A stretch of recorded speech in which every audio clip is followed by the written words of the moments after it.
Welcome back everyone to another video here on the Lampy Wajo YouTube channel, and you know this face. This is our all beloved moderator iCentrix aka Philipp Niehus. And Philipp, what did you do today at German Nationals? I did reach top 32 at German Nationals. Let's go. And I've heard you have some special shoutouts to give at the beginning of the video. Yeah, I gotta give some shout out to the boys who stayed with me, especially to Tim, Astrodog, and Marvin, who were the ones who tested with me on Friday especially a lot to complete the list and give me some insights. Beautiful. All right, so let's see what the result of all of that was. Let's see what the list is all about. And yep, it is still going to be the Kashtira deck. Those actually are the Kashtira cards that I landed a bunch over the last couple of months, but now Philipp made top 32 with them. So I did play, like you said, Kashtira. Yeah, could you turn them around, please? Yeah, sure. Thank you. So I played 2 Unicorns, 3 Fenrir, 2 Raidraptors, 1 Ogre, 1 Scarecrow Cash. I would say this is maybe not super standard, but I think these 5 are very mandatory, of course. Yeah, sure. 2 Raidraptor, yeah. I think 2's good, especially if you're playing the Mirror, where it could be banished. Ever tested free Raidraptor? Did you like it? Not considered it at all? I didn't really like it because I played the Ogre as an additional target, so I thought it's enough, but I sometimes missed a name probably. But since Unicorn is here too, I couldn't play one of the good names, and yeah, Scarecrow is also very standard, good to out Floodgate monster or monster that are unaffected. So yeah, so that's it for the Kashtira monsters. I did play the Raidraptor engine. Oh, so let's go. 1 Tribute Lanes, 1 Raider Swing. And the idea was to especially have a Raidraptor which is untargetable because of Raider Swing.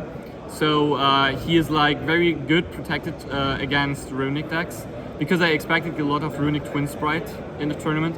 Didn't face a lot, still was happy for it, because you are searching, often searching the Nibiru in the combo, and Nibiru is very good versus some rogue decks right now. For sure.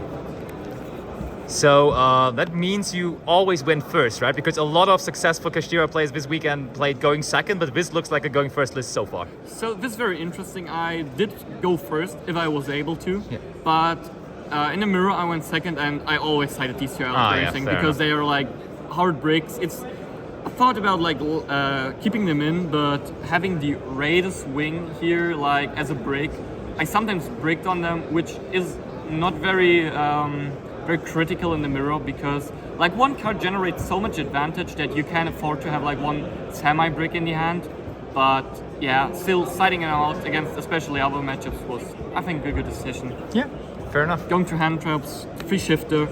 A Fury a very, very good card, but I did lose 2 rounds, and both of them I lost because I had a Raidraptor Shifter and had to pass on it because the Raidraptor combo is not super good with Shifter up. And so yeah, I did even consider, or I think afterwards maybe I should have even sided them out if I'm going first against runic decks, because they are often still going the Mannequin Chaos Hunter thing. And then 3 Ash, because Lab at Despia, did play 1 Lab. It was very good there, didn't play any Branded. Still a good card, I still would play it, I think. And 1 Nibiru.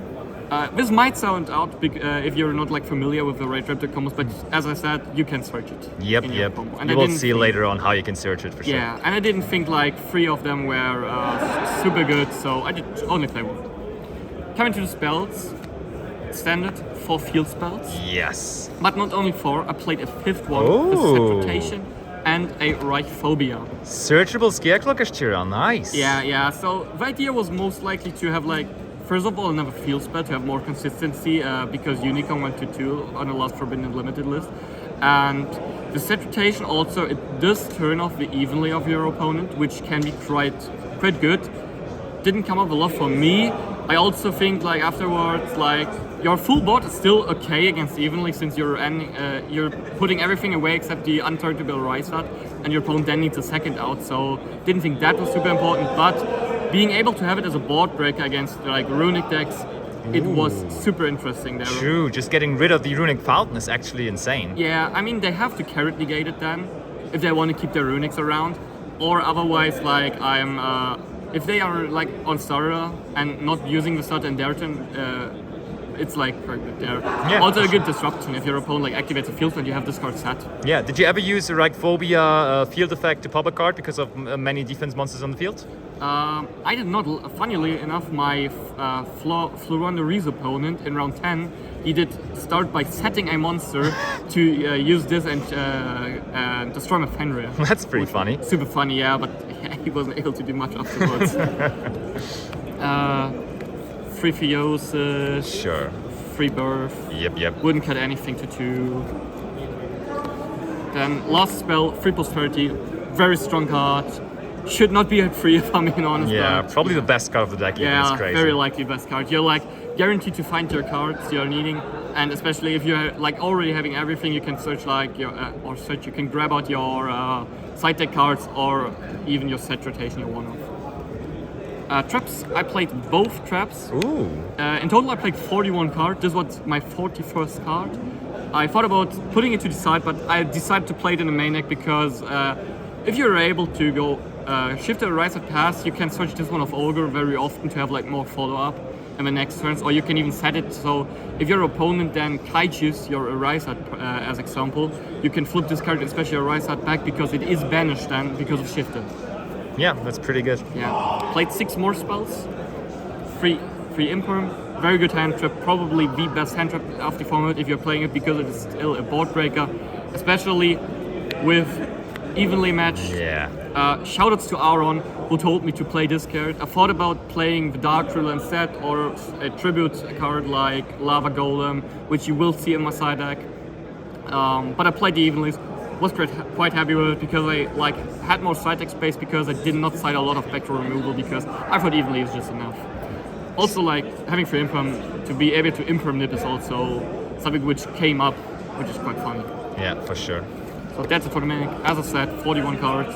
Going to the extra deck, I played 2 Shangri-Eras, 1 Arisat, 1 Big Eye. I thought about playing 2. Would have loved to play 2 sometimes, but I did not really find the space because I had other priorities. Ever played the mirror match? I did play 1 mirror match in Swiss and 1 Top Cut. Oh. The one in Swiss was quite grindy. I didn't really need the Big Eye there because we're like most likely on our level 7s. Yeah. There was so strong. And then the Top Cut, yeah, I did quite brick 2 times, so didn't really come up, yeah. 1 Draco second, Fury against the Lavi matchup. Didn't come up, but I was happy to have it. 1 Dark Arm. I haven't discarded a lot. It's very strong. Very good card. Also gives you like follow-up if you're needing it. Love this card, very good. I did play 2 Zeus. I never used the second one, but I was happy to have it, especially if you're playing the mirror match. You are not as feared if your opponent like ashes your. If you want to ash your opponent's Theosis as example, and he just like uses Unicorn to get out your Zeus, then you have pretty much problems. Because I don't think you really need to take out the Arisat every time because in the mirror it is not as impactful. Yeah. It's just trident in the mirror.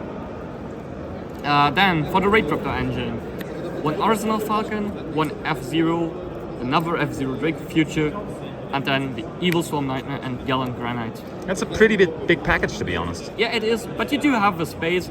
If you're going second, as I said, I cited out the Raidraptor, so I was able to like have already 5 cards for Prosperity. The 6th one being always Goliath. Yeah. Because it's still a very strong card to like protect your Ryset against certain matchups. But so, what does the end board look like then? What are the? I mean, probably the Draco feature is going to be there at the end of the combo. Yeah. And then what else? I quickly show like my last card, Sure. which is the Donner. Yeah, easy. Yeah. Tech card, very good. Like rank game, if you nip your opponent, then summon something with Birth as example or normal hand trap, you can just go Donner, use it, and then yeah. Absolutely. So I'm showing the combo.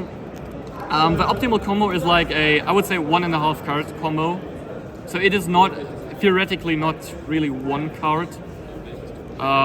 Let's say you have Unicorn Fenrir. Yeah. So you're just like special summoning the.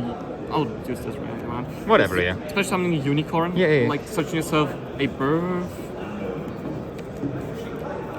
You then can normal summon Fenrir. Search with it the Rice Heart. So far, so good. We know that part. With We know standard that combo, part. yeah. Special summoning it. Yeah. And then instead of like just going like effect the Rice Heart, You go into like, I'd say the old combo with Diablosid when he was still around, right into like the Shangri era, and then using the Rysart, banishing your Big Bang, triggering Big Bang and Shangri era. Then you can special summon back your Fenrir, go into your Arsenal Falcon. Now it becomes interesting. Okay, so Yeah. that's a rank 7, It's a sure. point, yeah. And here you can just like use your Arsenal Falcon to then special out from your deck the Raidraptor Tribute Lanius. Yes. Lanius itself has 2 effects where only one is really important because the second one is with rank up magics and Sure. I do not play any. No. So you can just send like a Raidraptor card which is Raider's Wing. And Raider's Wing itself can just special summon itself from hand or grave by just detaching a material from a dark monster, Nice. like the Arsenal Falcon here. And now you can decide if you like want to play around Nibiru or just commit into it to have like a 3-mana rise at immediately. So you can just summon like with Birth, summon your Fenrir back, go into the Rice Heart there. Oh well, probably first you would like to summon it in the extra monster zone, but it doesn't matter here. Yeah, It's, like, yeah, still the whatever. same end board. That's not the point of the combo we're interested in. But there, of course, And then you just use those two to go into the F0. Your Horizon would trigger there to get like a material because Yeah. there was a material under sure, it. sure. Going for it. Then you put your F0 on it and go for either. Okay, so you can decide which rank 4 Yeah, it is, I see. Exactly, yeah. In the mirror match, you're going for Nightmare because Nightmare is like a Book of Moon for special summon monsters. Very Yeah. good in mirror match. He is not targetable because he is a dark XYZ monster. Or if you're like playing game 1 hours, went for Gallant Granite, using it, detaching Raider's Wing, searching myself, the one of Nibiru. The only rock in your deck, huh? My only rock, yeah. You could theoretically, if you're not going like the birth combo, you could even search Patchy, which would be hilarious. Oh, that would but- actually be hilarious. And yeah, now while doing that, as you said, you actually get the Raider's Wing onto the Kashtira Rysart, right? That's Yeah. pretty neat and cool. Exactly, and now here in this situation, your Eraser is not targetable, and there is a card like your Talons is a big problem because if your opponent takes the Draco Future, this hurts a lot because you can still like use its effect, take your monster then. True. This hurts a lot. Luckily, didn't come up for me. I didn't get Talons on it, but still, if you're playing a Runic Transprite who goes for like the evenly matched, they're going for the evenly matched, you're just keeping your Rysart around, having then 4 materials on it so you can use its effect, and he will always be the whole turn untargetable. Yeah. So no runic spell is a out to a Rysart then, and it's very hard for them to out the Rysart. Absolutely. That was the theory behind it. Yeah. Okay, so that's a pretty cool combo. That's nice to see some innovation in the Kashtira deck. And let's now move on to the side deck and let's see Yeah. what spice is in there. Side Is deck- there any spice? It's not a lot, yeah, Okay. no, but it's like, it's 3 Lava Golems. I do think a good card. Did come up against a few matchups, so I felt like, yeah, it's good there. I want to have it like to true it. I did side in the mirror sometimes, not always. Yeah. 2 Bell, still for the Libby matchup. Yeah. Would have loved to fit a third one. Didn't fit it, didn't cut it because I want to play 1 Pancratops. Ooh, yeah. Very, Pancratops very nice. strong card. You can like always get value of it. It does out Griffin in a Runic twin matchup. Very strong card. Very, very good card. That's the monsters in my side deck. I played a bigger spell lineup of triple tactic thrust, Oh yeah, I love this card. This Power is so good. talents, change of heart, dark ruler, and V1 duster. Nice. I think like maybe the card of the tournament for me was triple tactic thrust. Yeah.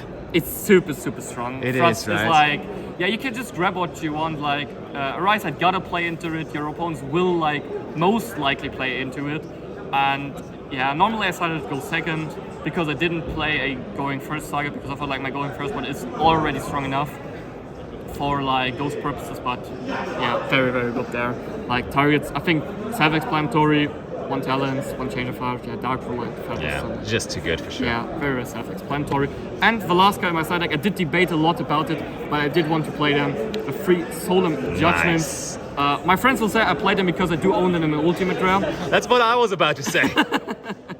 But to be honest, I think like right now the game became a lot slower, and they're like the Judgments are V card in slow meta games, which can like turn things around because like it's so super versatile. some decks they do rely on like resolving their one bulk break, and then you can just like judgment it, or like you sometimes like you know a lot of their hand, you know where the key play is in their combo, and you just judgment the one card, which is like the most important one, and then your opponent Absolutely. does not have a lot of things to do. Yeah, so fantastic. Once again, congratulations for your success after Top Cut in YCS Dortmund. Again, back in Dortmund, he came here and made Top Cut again. Top 32 it was. Once again, congratulations. Thank you so much for the video, and if you like the video, please make sure to like, subscribe, maybe leave a comment on the video if you're a Kashtira enjoyer as we are, and see you for another video very soon. Thank you for watching.